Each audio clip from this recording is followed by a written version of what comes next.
कणकवली तालुक्यातील मुंबई गोवा महामार्गावरील नांदगाव ऑटो फाटा प्राथमिक आरोग्य केंद्र सर्व्हिस रस्त्यालगतच असलेल्या शासकीय प्राथमिक आरोग्य केंद्राच्या विहिरीमध्ये बैल पडल्याने बैलाचा मृत्यू झाला आहे। सदर सर्व्हिस रस्त्याची उंची वाढल्याने विहिरीचा असलेला संरक्षण कठडा आणि रस्त्याची उंची समान झाली आहे। तसेच योग्य प्रकारे विहिरी सभोवताली संरक्षण कठडा नसल्याने धोकादायक स्थिती निर्माण झाली आहे।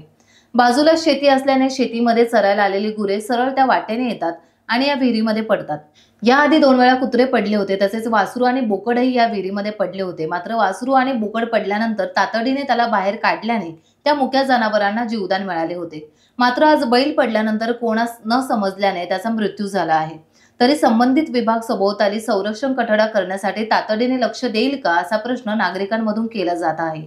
घटनेची माहिती मिळताच नांदगाव सरपंच भाई मोरजकर, माजी जिल्हा परिषद सदस्य नागेश मोरे, नांदगाव मंडळ अधिकारी जाधव, तलाठी सुदर्शन अलकुटे, पोलीस पाटील वृषाली मोरजकर तसेच गावातील नागरिक घटनास्थळी दाखल झाले आणि त्यांनी मृत बैलाला विहिरीबाहेर काढले। या पशुच्या नुकसान भरपाईची सार्वजनिक बांधकाम खात्याकडे मागणी केली जात आहे। नमस्कार, आपलं टाइम्स डिजिटल मध्ये स्वागत आहे। आज आपण या ठिकाणी कणकवली तालुक्यातील नांदगाव ऑटोमाइन फाटा जे ब्रिज आहे, या ब्रिजच्या सर्व्हिस रस्त्यालगत आहे।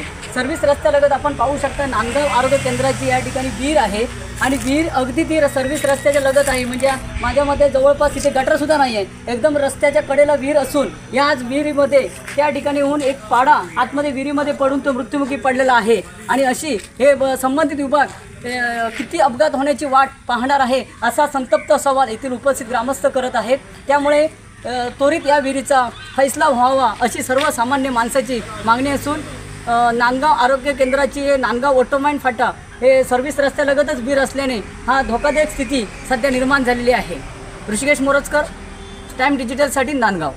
टाइम्स डिजिटलला लाईक करा, शेअर करा, सबस्क्राईब करा आणि बेल आयकॉन दाबायला विसरू नका।